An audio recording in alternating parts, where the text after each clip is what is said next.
Good morning. Welcome to the Minnesota Bike Walk Leadership Network webinar. I'm Natalie Gillian, and I'll be your moderator today. And I'll go ahead and share my screen here so that we'll get started. So welcome to the webinar today. We're going to talk about funding opportunities from the bipartisan infrastructure law, and then also talk about Bike to School Day.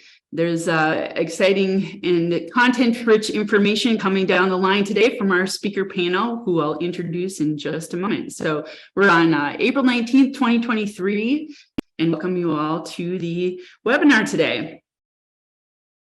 So we'll start with a few introductions. If you could put your name and your location in the chat box, then we can see who's on the webinar today participating and where you're joining us from. The purpose of the Minnesota Bike is to connect local bike walk leaders to share stories and ideas about how they're lifting up the walking in their communities. BikeMN has a land acknowledgement statement here, and you'll see that on the screen. We typically read through this. As Ted had mentioned in the chat box, I am having a little bit of an audio issue today. So maybe I'll have you read this on the screen here. You can connect to the link, which Ted will share in the chat box, if you'd like to see which native land you're currently located on or you do work in. And that will help to provide you with a little information about that. Today is the virtual training for a two-part fun. This is happening in LaPorte in the school district. And today virtual training is on from 12 to 4, and the second part of that on-site training happening Thursday, April 27th. That's in LaPorte at the public school. There's also a Minnesota Safe Routes to School Network. They have upcoming webinars on May 4th from 10 to 11 about making the most statewide student data and safe routes to school. On Thursday, June 1st from 10 to 11, be the match building. And on Thursday, July 6th from 10 to 11, summertime plan for fall engagement. If you'd like to join the Minnesota Safe to School Network, you can email Julie at juliej@mn.org. So today we welcome our speaker panel, and our first speaker is Michelle Lieberman. She serves as the Consulting and Program Support Director for the Safe Routes Partnership.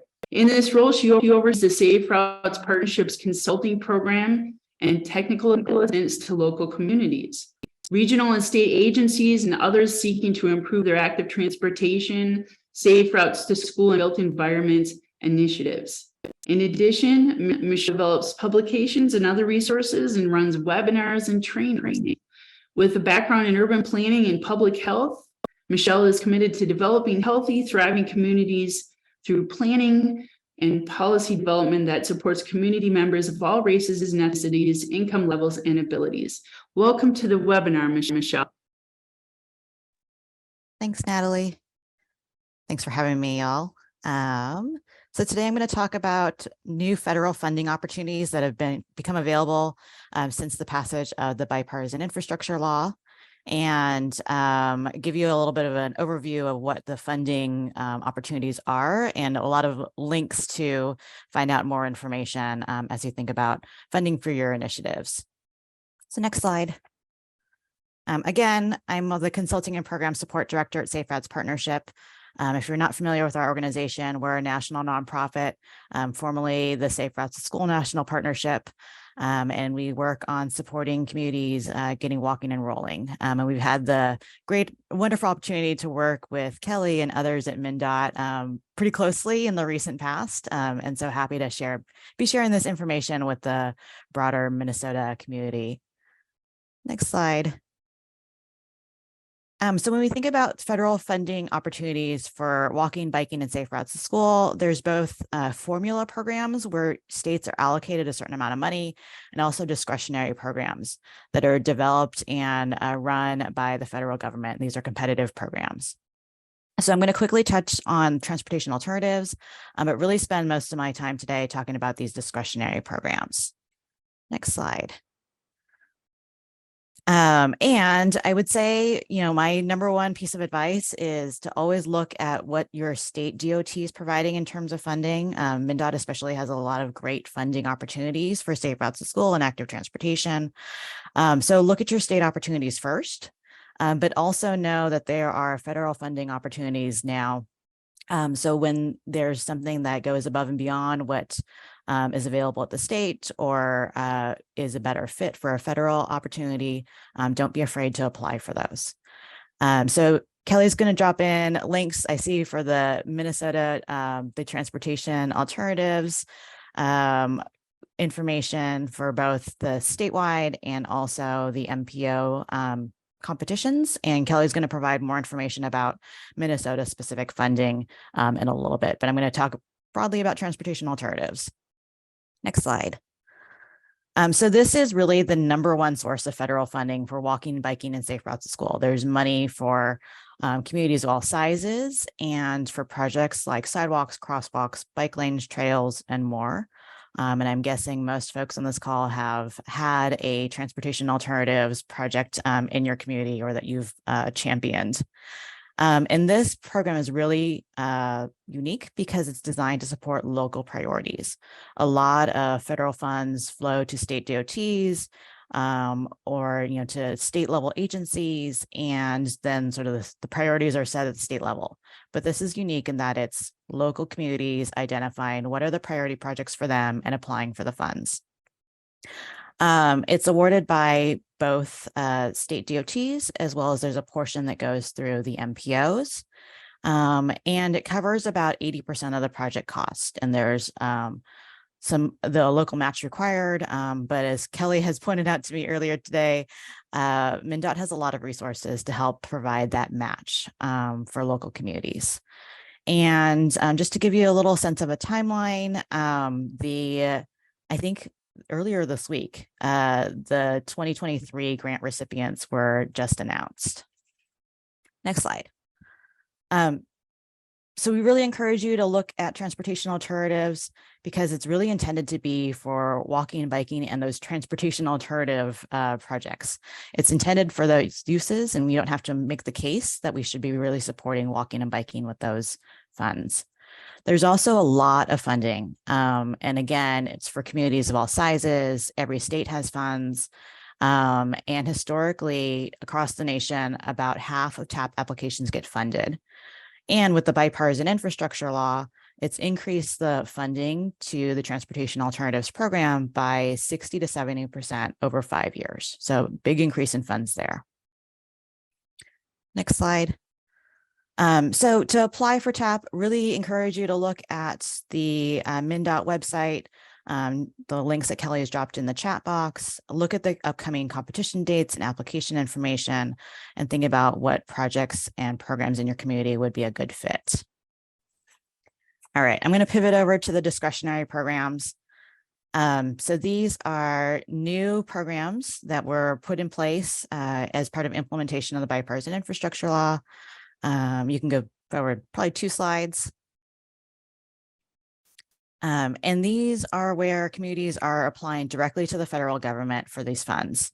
There's a lot more programs available now, and so wanted to make sure you all are aware of them. First is the Safe Streets and Roads for All program. This is a program really to support and advance Vision Zero or Towards Zero Deaths initiatives. There's $5 billion available over 5 years. And MPOs, transit agencies, local governments, tribal governments can all apply for these funds. So there's funding available for both developing safety plans, as well as carrying out projects and strategies identified in safety plans. Here's the website. I'll drop it in the chat when I get a chance. The 2022 awards were just announced. There was $800 million for 510 communities across the US. It was a lot of communities who got awarded funding. And actually, if you are from a community that received SS4A funding, if you could drop something in the chat, would love to hear, because I know there was a number of communities in Minnesota who received funding. And more exciting is that the NOFO for 2023 was released in March. The applications are due July 10th. And USDOT is having a number of informational webinars for different audiences, different types of communities. And they really are trying to make this application very simple and easy, and providing a lot of information about it. So I would definitely encourage you to check out those webinars in the website. The next program is RAISE. This was formerly known as BUILD or TIGER in previous years. And these are really funds for large scale transportation projects with a regional and national significance. But they're focused on addressing climate change, removing barriers, addressing racial inequities, and walking and biking projects are a great fit into these and are often a component of them. So in 2021, RAISE provided $407 million just to bike ped. And then BUILD in 2020 provided $103 million just to bike ped projects. So definitely things to include. The applications for 2023 just closed. We're probably thinking that the next round will open in the fall or early winter. So be on the lookout for those as well. And then the last one I'll mention is Reconnecting Communities on the next slide. This is a pilot program really looking to restore community connectivity that was harmed by the construction of highways or other large infrastructure barriers. And the program is providing $1 billion over 5 years. And this money can go to state, local, tribal governments, NPOs, and nonprofits as well. So there's funding available for planning as well as for infrastructure or capital projects. The first round of funding awards was just announced at the end of January. We think that the new call for proposals will come out later this year. So another one to really look at because, obviously walking and biking is part of restoring that community connectivity, especially when we're thinking about how highways cut through our communities. So with that, I can definitely take questions after. I was going to pass it over to Kelly to talk a little bit about MnDOT funding. I have a few slides here with a number of links to websites and resources about these programs that I think will be shared afterwards. That way you can refer back to them. We also have on the next slide an initiative that we're running along with America Walks and the League of American Bicyclists to provide technical assistance in helping communities access these federal funds. So that's intersectionsinitiative1@gmail.com. You can send us an email. I'll type that into the chat as well. And I'll pass it over to Kelly to share a little bit more about the funding available from MnDOT at the state level. Perfect. Thanks, Michelle. So I did drop the links in there as Michelle was talking about the Transportation Alternatives Program. This is something that has been running. It is kind of pass-through funding, so it comes from the feds to MnDOT, and then MnDOT works with its district offices to allocate those funds. And if you had clicked on that link, it shows each of the regions and the amount of funding available through there. So of the $12 million, between $1 and $2 million per region. What I think is cool about that TAP program is it does fund a lot of different initiatives, including safe routes to school or biking and walking infrastructure. But the applications go to the regions, and then the regional councils determine who gets funded. So it's not going up to the metro area to decide what gets funded in your neighborhood. It is the regions themselves identifying the best applications and what gets funded. The Met Council runs the Metro solicitation, and I dropped that link too. The Metro solicitation is every 2 years, and they are going to open it again in the spring of 2024. The Greater Minnesota TAP application is every October it opens. So you have a few months left to start planning and work with that. Opens in October and usually closes in December or January. And you can work through that process. Most of the information is still on the website. So if you want to start having conversations with your city or county engineers and transportation planners about the needs and what projects could be considered for that application, it's a great time to do that now. And then Michelle also alluded to, sometimes the tricky thing with federal funds is they require a 20% match, which can be a really big burden if you're proposing a $200,000 project. That is a lot of money for a very small city or rural area to put up for the match. On occasion, we do get state Safe Routes to School dollars or bonding funds, which can go towards that 20% match. We don't know what that's going to be yet. The legislature is still deciding what those infrastructure dollars might be for Safe Routes if they're funded. Dorian, I think, is going to talk a little bit more about a legislative update. So those applications, if that is funded, typically will also open in October. So the big thing to remember is if you want infrastructure dollars, October is your month to apply. It is not open now. It's October, unless you're in the metro area. The TAP application is in the spring. However, the state Safe Routes dollars are statewide. Those would be in October. So that's kind of how that runs. Michelle talked about some other federal programs, and those are direct applications to the federal programs and don't get passed through MnDOT. So it's kind of confusing. I think it is a good time. Natalie, you want to switch to the next slide? And one more slide.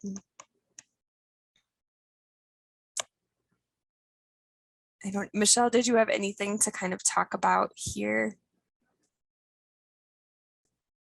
No, this just shows the breakdown how a portion of the TAP funds go to the state for MnDOT and then a portion to the MPOs. Yep, perfect. Yep. Yeah, so I was talking about that 12.5 million that goes to Greater Minnesota, and then there's a portion that goes to the Met Council as well. So next slide, I think I have a slide that just talks about some of the MnDOT Safe Routes funding that's available. Keep going. There we go. Thank you. So in addition to the infrastructure dollars, which we kind of talked about, which is transportation alternatives on the bottom there, there's the Safe Routes infrastructure, which we have to wait to see what the legislature appropriates. If it's appropriated, we believe the solicitation will open in October. That grant manager position is open right now, and so that's the intention. We'll see how things go. In addition to that, we have two other funding programs that MnDOT runs, and this is more of my neck of the woods. We do planning assistance, so this is where you would get a Safe Routes team together and develop a Safe Routes to School plan, which does a lot of community engagement with parents, students, the neighborhood, to identify what are the real barriers. It might be, a lot of people think it's stranger danger, but actually when we really start having those conversations, it's that the roads are really uncomfortable because the cars are going fast and the intersection doesn't have a stoplight. And so it feels scary for a kid to cross 4 lanes of traffic. And so once we start having those conversations, we can identify what those infrastructure solutions would be to make it easier, safer, and more convenient for students to walk and bike to school or the other destinations they go to in their life.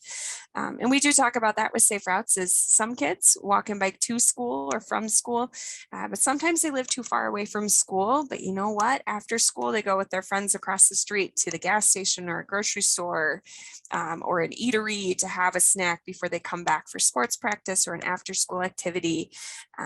And we've had some serious incidences during those times too. So we want to make the area around school safe for all, whether they're walking and biking to school or walking and biking around the school. So planning assistance does that. We are bumping our solicitations out for those to be spring of 2024, and that's just shortening the timeline. So when someone applies for a planning assistance grant, they get it, and then they begin work in July. So it's a little quicker timeline there. Our Boost grant is open now, and I'll talk about that in a second. And that is more of your non-infrastructure programmatic materials. So next slide, Natalie. Our Boost grant is intended to boost your efforts. If you have a Safe Routes to School plan, great, pull from it and apply for some of those ideas in there that were non-infrastructure. If you don't have a plan, that's okay. You can still apply. Common things that people apply for are bike fleet so that they can teach the Walk Bike Fun curriculum that Natalie was talking about, trainings that are going on. And that can be a bike fleet like shown in that picture. If you have a bike fleet, maybe you want to consider a Strider bike fleet so we can get some of the younger kids to learn how to ride. Or you want to expand your bike fleet and add adaptive bikes so that all students in the district or school have access to learn to ride. Adaptive fleets are also eligible. And this boost grant's a little different. We've typically had boost grants where the funds had to be expended within 6 months. This one is going to be a full 2-year cycle. So if you apply by May 17th and are awarded funds, you have 2 years to do the project. What makes this a great opportunity is to think more about pilot programs. You're trying to justify to your school that you need crossing guards. Hey, we can fund them for 2 years. You can do some evaluation. You can get all the gear and materials needed for a crossing guard to try and justify to your school or law enforcement agency that they should fund a crossing guard at these key locations because it increased walking and biking to school. Or you want to do a walking school bus, which is where there's an adult who's paid to walk students from maybe the entry of a subdivision or an apartment complex or a mobile home park where there's a lot of density and a lot of students, and walk them to school and help them cross all those scary intersections and all those uncomfortable areas that they can get safely to school and have that adult supervision that so many parents would like to see. Fund them for 2 years, do evaluation, and try and justify it to the school, city, or law enforcement that this is something that they should fund. And we take other ideas like bike racks. If you already have crossing guards or student safety patrol, maybe you just need some updated equipment that's brighter, more reflective, some flashing stop sign paddles for them. You want walk and bike materials for bike to school day, which I'm going to talk about in a second. Or you just need bike parking at all your schools. These grants are eligible for it. It is between $5,000 and $50,000 that you can apply for, and a 2-year time frame. So take a look at the application. There's FAQs on the website. I guess it would be helpful if I drop the application. Here's all of our funding, and you will see the boost funding as well here. And I'm going to stop and allow for questions. Tina dropped the bike fleet guide, which is very helpful. And paying for storage, I see as a question for boost grants.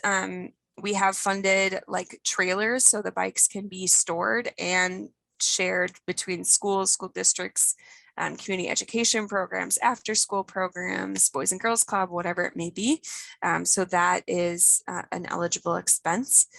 You can also apply for a variety of things. If we happen to not fund one thing, it doesn't mean we exclude your application.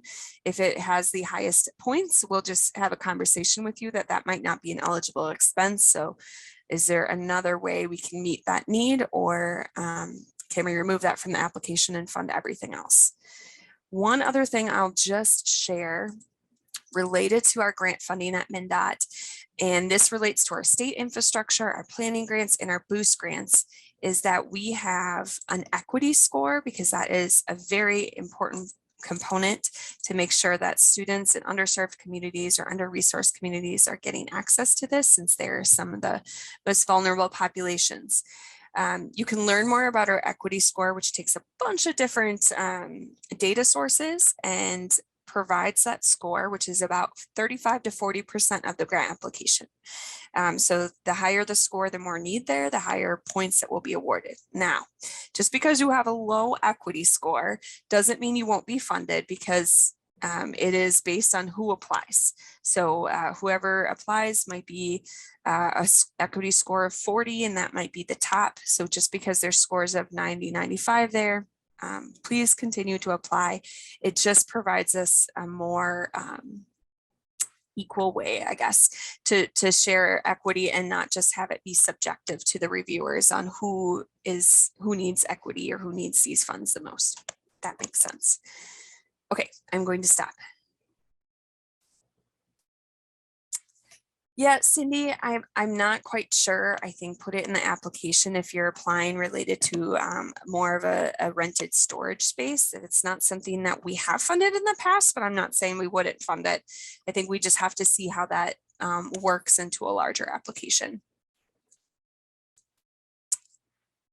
Great question about who is eligible for these funds. Funds can go to cities, counties, nonprofit agencies, or schools, school districts, tribal agencies. They do not go to individuals. It has to be a nonprofit. So you could be the project manager perhaps, but you need to have a fiscal host that would be a nonprofit, government entity, school district, something like that, if that answers your question. I have a question. With the money available, what has been the response of groups, schools, what have you, jumping on the bandwagon to facilitate transportation to schools? So in the chat, and I don't know, Natalie, can I share my screen by chance? Oh, it doesn't. Oh, I can. Maybe. Oh, I cannot share my screen. Okay. I dropped down in the chat box. We have a visualizing tool that MnDOT has created, and it has a location where all the funds that we've provided for infrastructure grants, for boost grants, where bike fleets are, people who participated in walk and bike to school days is located. So it's our massive data source. So we've had over 600 schools that have safe routes to school plans. We have funded tens of millions of dollars in infrastructure to make it safer for kids to walk and bike. I'm going to talk in a minute about Bike to School Day, where we have 119 events registered in Minnesota out of 900 in the country. And the partnership has ranked Minnesota as one of the top 5 states for safe routes to school. So we have an outstanding, I would say, response to safe routes in schools who want to participate this. So we're excited with what's happening in the legislature that Doreen will talk about bringing more funds, because the demand is really out there. And we're hoping with any additional funds that may come our way that we can help meet that demand. Does that answer your question, or just raise more questions for you? Yes, I'm in Mankato, and this area has been pretty active on that. Absolutely.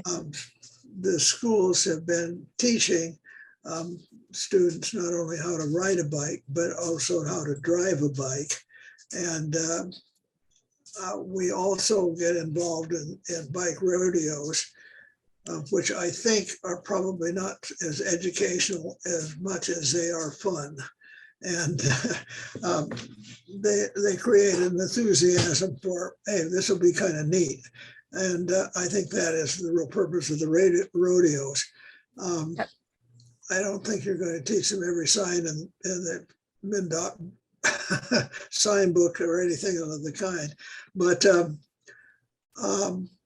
I also realized that once you accept the money and get into this whole program, there's a lot yet to be done in the process of getting student A to school B.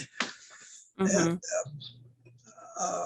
well, one thing, we have 2 trailers full of Bike Fridays, and they take maintenance. In fact, just last week, we spent some time getting them all ready to go again. Pumped up, and, parts missing, and kids are. Yeah, the bike fleets take a lot of work, don't they? Yes, they do. And I can understand, well, this would be neat, but Yeah. Yep. We Absolutely. see all the work that's involved in that. But I think it's important. And with everything turning electric now and all of this kind of thing, there's another factor. Usually the safety on bicycles is you heard cars coming. Mm-hmm. You won't on electric cars. Yeah, They're yeah, quiet. lots of evolutions and things to think about. I think you raised a point of, there are a lot of great components of safe routes to school. And when we talk about it, we really talk about the 6 E's, which if you've done some bike friendly community work out of the League of American Bicyclists bike friendly community application, they also have 6 E's. And that's where, if we as MnDOT just build infrastructure, that doesn't mean people are going to use it. We have to do a comprehensive program that's educating people how to use it safely, encouraging them to get out there and give it a try, evaluate our work, and make sure that it is making the changes we intend. Do engagement so that we are building what is really needed and not just our perceived needs and values that we have sitting in our home offices, and thinking about equity. So those 6 E's, and the partnership has done some great evaluation to show, if you just do engineering, you might see a 20 to 30% increase in students biking and walking. If you just do that education, you maybe could see 30 to 40. But if you do that comprehensive approach of improving the infrastructure, doing that education encouragement, you're going to see the most bang for your buck and get over that 40% amount of students who are walking and biking. So I think exactly what you're talking about. It's that comprehensive approach. It's trying a lot of things. It keeps us busy and in our jobs, which is fun. And so that kind of leads me, if there's any other questions, maybe drop them into the chat, and I'll finish up my presentation here on Bike to School Day, and then we can continue our conversation. That sounds okay. Well, the more bikes that we get out on the streets, the safer they will be, because absolutely more visible. It's the critical mass kind of thing. Mm-hmm. We've got to look out for bikes. Yeah. And that hasn't always been the case. Right. That's my history at Mankato, that when I first moved here, we had hills, we had bumpy roads, and we had bikes that were overgeared, and people said, this is fun. and cars really didn't appreciate bikes on their road, Mm-hmm. Yeah, and changing that culture is hard and takes time, but I know y'all are doing it. The Greater Mankato Bike Walk leaders are doing a good job, and all the partners over there from SHIP and everyone else. It's been fun to see all the applications from that area and the work that's happening. Great. All right. So Bike to School Day is coming up, and I'm here to kind of promote it. It is on May 3rd. It's an international day that's celebrated across the country. If you click on walkbiketoschool.org, you can see if your city, school, county, anyone who is participating in those events, you can see who is registered. Maybe you want to help someone get registered if they aren't. We'd like them to get registered by this Friday, because MnDOT sends out a packet of goodies to all those schools that are registered that includes some stickers, reflective zipper pulls, posters, bookmarks, and some other materials. Helps to make that event a success for you. It also helps us to track who's doing what, and then we use that data to make sure they're applying for our grants as well. And I bragged earlier, and I'm going to do it again. There's over 900 events that are registered in the country, and Minnesota has the most of any other state, sitting at 119. We'll see if it goes up by tomorrow. So we're really excited about that opportunity. And you might be thinking, oh man, what's another event going to do? How is this going to make some of the longer term changes, changing that culture that we're talking about? And some of the data that comes out for the Center of Safe Routes is that when they polled people who had participated in these walk and bike to school events, 65% of those event organizers across the nation indicated that their bike or walk to school day event led to planned or completed policy or engineering changes. And 40% of those event organizers use their event to draw attention to road safety needs. These events are great ways to get your local media there, take pictures, give you that opportunity to have a larger community conversation on the need to make it safer for kids to walk and bike to school. So you might be talking about a specific intersection. You might be using the opportunity to remind people to slow down and obey those school speed signs. It just provides you that microphone you might need, as well as just, it's a fun time. Let's get kids back on their bikes after a really, really, really long winter. And schools like it. It's another way to do something fun at the end of the year. So I'll talk about some of the resources on the next slide, please, that we have. And we try to make this as easy as possible for people who participate. Natalie or Bikeman folks, can you advance to the next slide, please?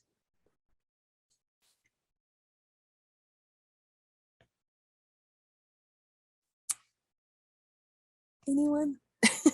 Yeah, I don't know. Sorry, I'm trying to prompt her via sure. DM too, but yep, haven't. That's okay. I can keep going.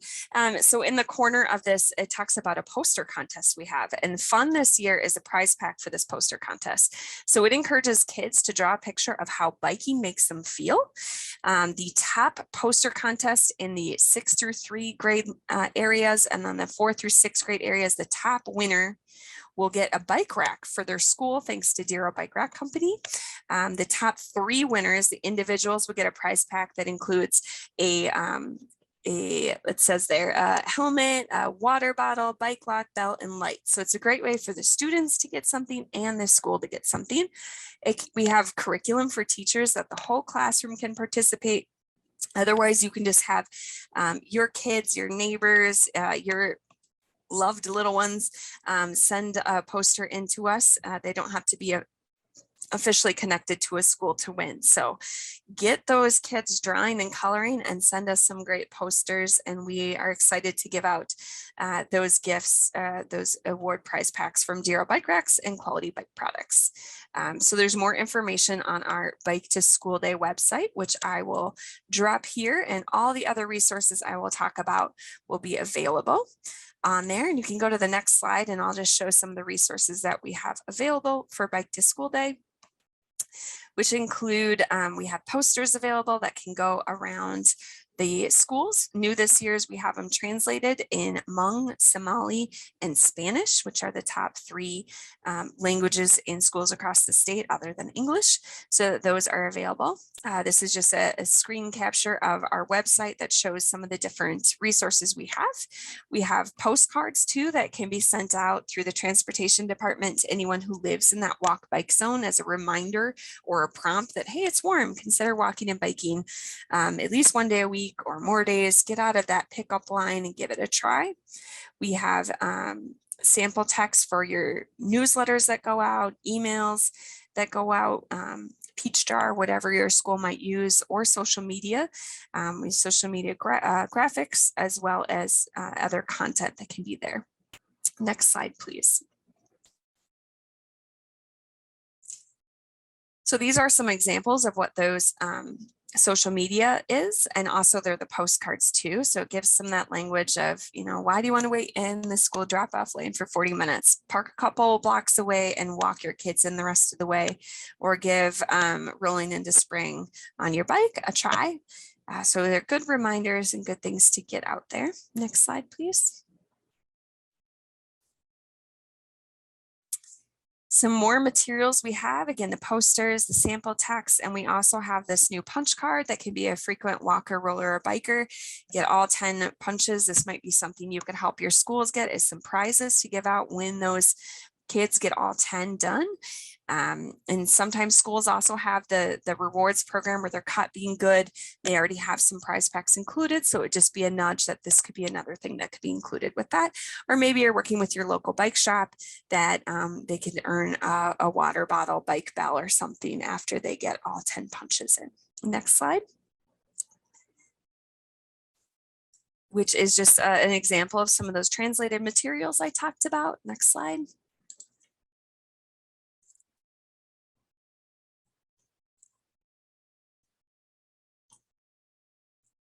All right, and then we have some other fun materials that can be used for Bike to School Day, or if you have other bike events. We have a Bike to School Day crossword and a word search. These are fun at-home activities. They were great during distance learning, but they're also fun activities that can be handed out if you're tabling at events, if you're running bike rodeos and you want to have something that can be a take-home. The Bike to School Day bingo is something fun, and it can also be altered to meet the needs of your community. So that's where kids would cross something off after they've done it. So one of those options might be you locked your bike to a bike rack, you pumped up your tires, you biked to school, you biked to a park, you biked with a friend. You could add other destinations that are resemble your community. Maybe in Mankato, you bike to the riverfront park, or another destination like that. So there's some examples there. It's I believe in a word format, so you can definitely alter it and add in new things that are more relevant to your community.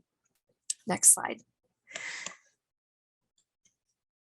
Other activities we have, that one on the left, the scavenger hunts from the Walk Bike Fun curriculum. And so that's going out and taking a walk in the neighborhood or around school and trying to find some of those things that are talked about in the Walk Bike Fun curriculum. So we're really reinforcing what's taught there about looking for crosswalks, looking for intersections, looking for yield signs, looking for railroad tracks, and then gives you the opportunity to talk about how do you cross these areas or travel on them safely. We have the bike walk tracker, which is fun. Kids are very used to this, of tracking their minutes of reading. Why not track their minutes of walking and biking outside of school? Again, there could be another prize pack that is locally driven from your school or bike shop if they've completed so many minutes. So another fun activity to give out. The next slide talks a little bit more about the Walk Bike Fun curriculum, which we partner with the Bicycle Alliance of Minnesota to help train teachers. There's lots of trainings going on this spring. The curriculum also has adaptive curriculum now too that can give out more information to students of all ability levels. That's an example of the Drive Your Bike bookmark that we also send out in the registration that happens. And if you're doing social media, there are some videos on there on the walkbikefun.org. If you want to take a peek, there's videos that you can have out as well. Your next slide talks a little bit about some events that we like to organize for those kids who live too far away to walk or bike to school. And on that next slide is our remote drop-offs. And we have toolkits that make it easy for you to do, that has parent letters, has bus letters, neighborhood letters, any other information that you might need. And so those are our bus stop and walks. And so that might be the bus drops off at a park near the school or another location, and every kid gets to walk the last few blocks to school.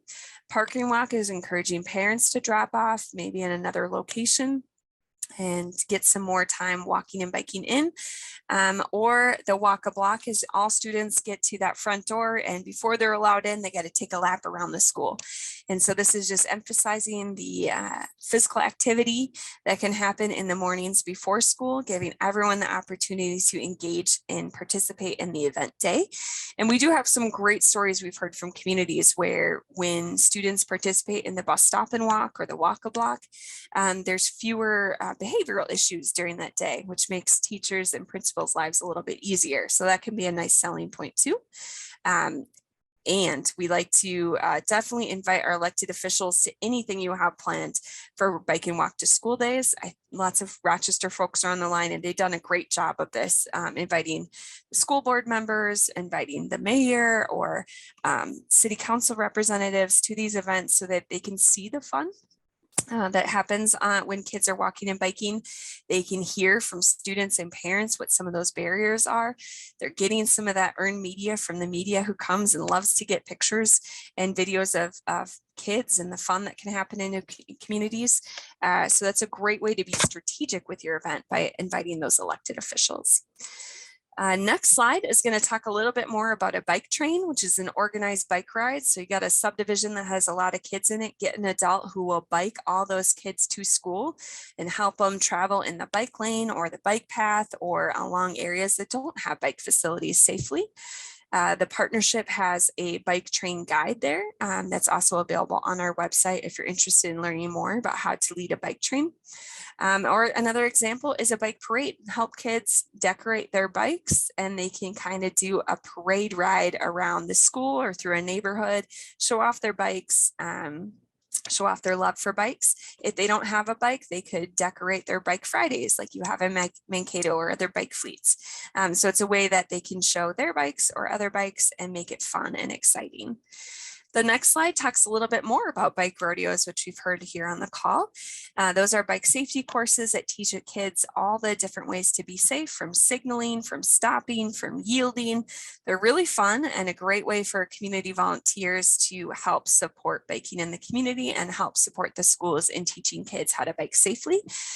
Sometimes they're held during the school days. Often they're held outside of the school days, which is great because schools are really busy right now, especially coming out of the pandemic can have a lot of demands during the school day. So community volunteers, this is a really great way to help your schools out.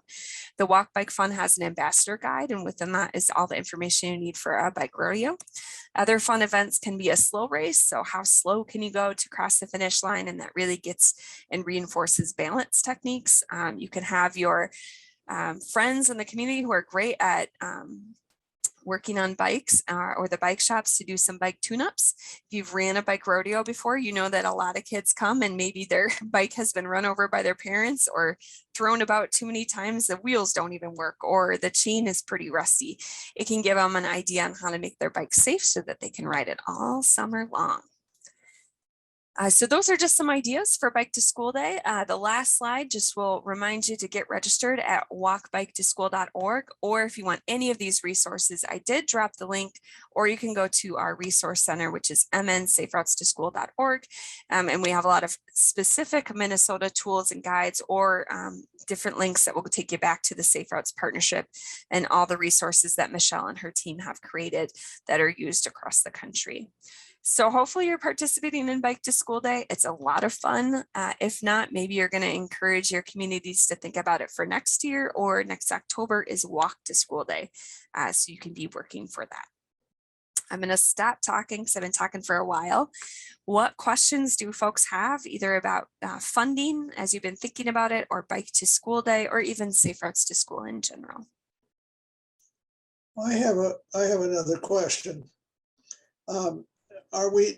Is anybody, and I think that's true with us also, doing anything with teaching parents how to ride a bike so that they can ride with their children? And it seems to me this is a great way to instill, look, pay attention, be aware, all of these other things that we try to get across. Yeah, that's a great question. A lot of schools will consider doing family rides. So taking the kids and the parents out on a family ride that can reinforce some of those safety skills. Some parents might be familiar with riding a bike, but not driving a bike out on streets. So the family ride can be a great way to reinforce some of those skills. For parents, Bikeman does a lot of adult learn to ride classes. So they have that training that they can help bring into a community to do the learn to ride. We've had some school districts who offer that through their community education program. So that's a great opportunity to do it there. But also recognizing that not all students have parents who have the time, energy, or interest to do that. So that's where that Walk Bike Fun curriculum in the schools is great, or the bike rodeos where students who are really eager and want to learn those skills can do them, even if their parents aren't ready to join them on a bike ride. Well, I was thinking about the Netherlands, where everybody rides a bike, and it's the atmosphere. Everybody goes out, really building that culture, and that's where changing the infrastructure. They did a great job of building that infrastructure in the 70s and 80s that helps cue people into thinking about riding your bike places. And the more bike lanes we have, the more bike racks that are around town, the more signage that tells you how far it is to travel by bike. In the public health world, those are those little prompts that get us to think about behavior change. So the more we're changing our communities with infrastructure grants, the more we're also going to change that culture in support of things with education like you're doing in Mankato. That's fantastic.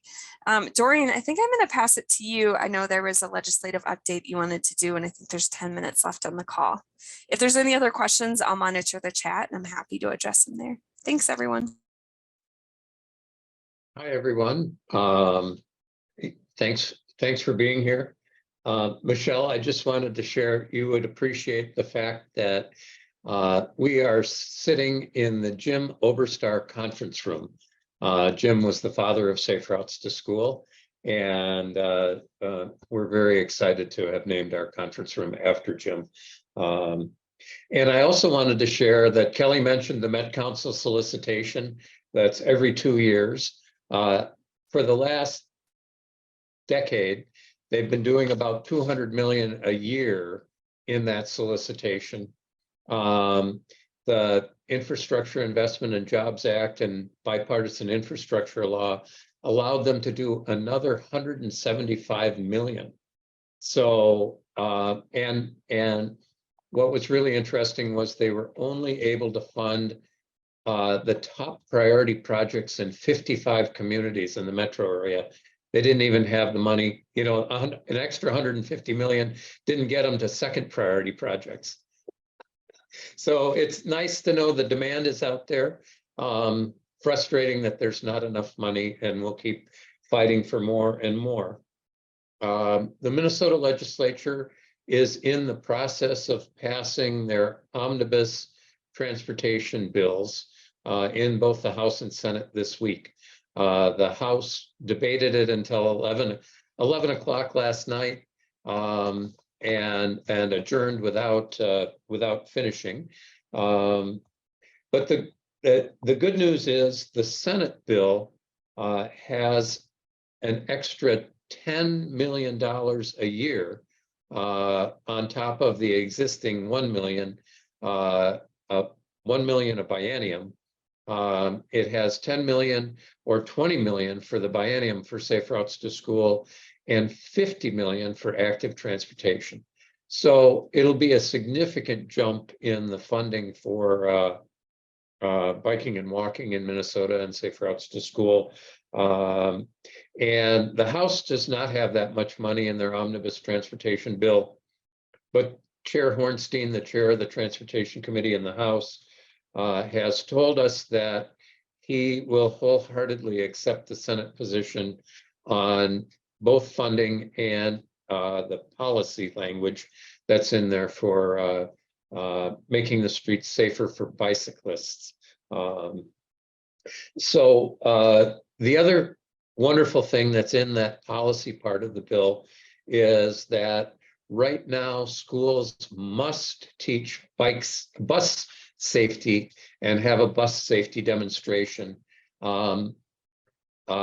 There's a chapter or a section in both omnibus bills that says they now must also teach bicycle and pedestrian safety.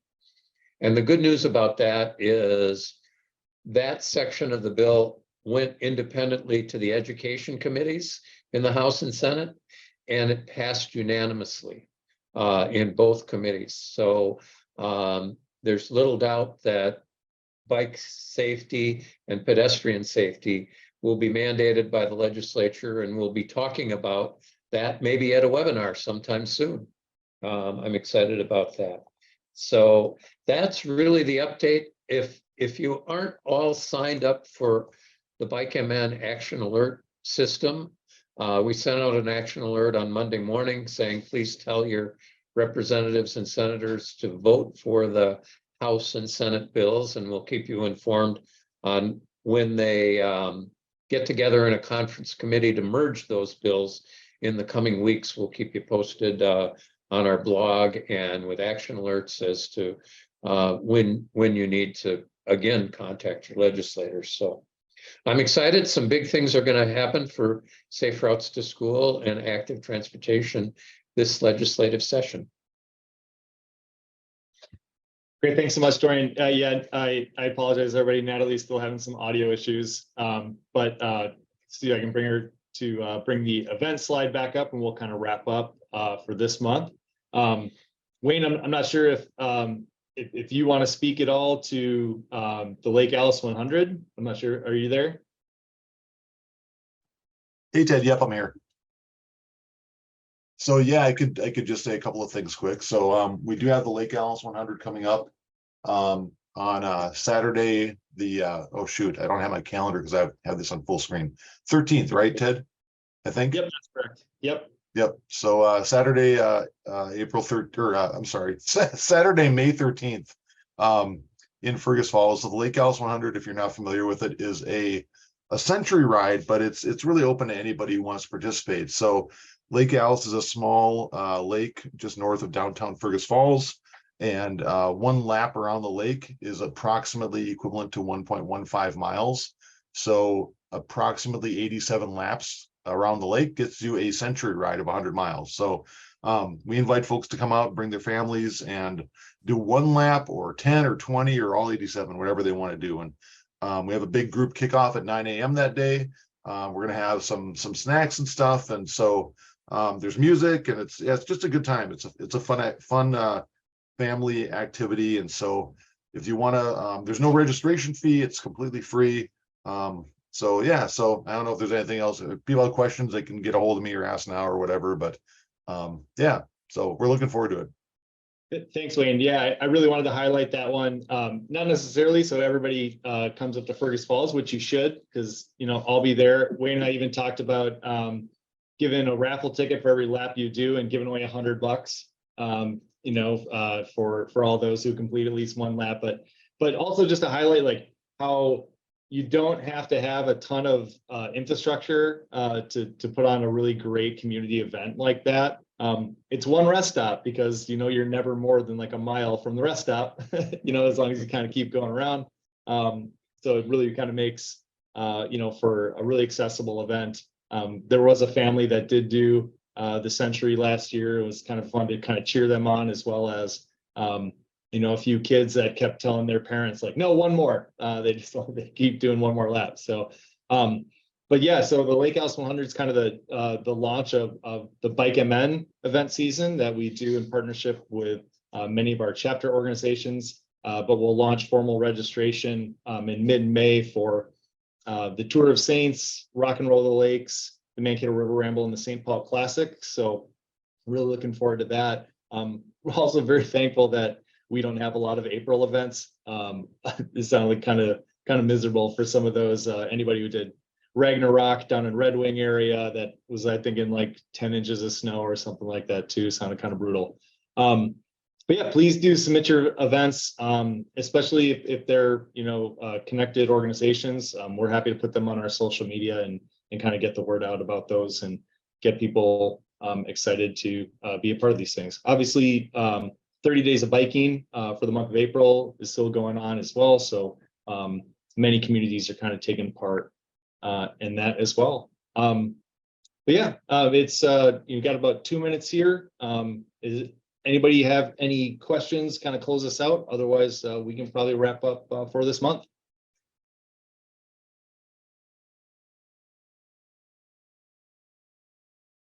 And certainly we want to thank our speakers, who provided all that info for all those great events too. It's really encouraging to see. I just kind of clicked on what's going on in Minnesota for Bike to School Day and see all the schools who are participating, and there might be ways to partner with them, see what they're doing for those events too.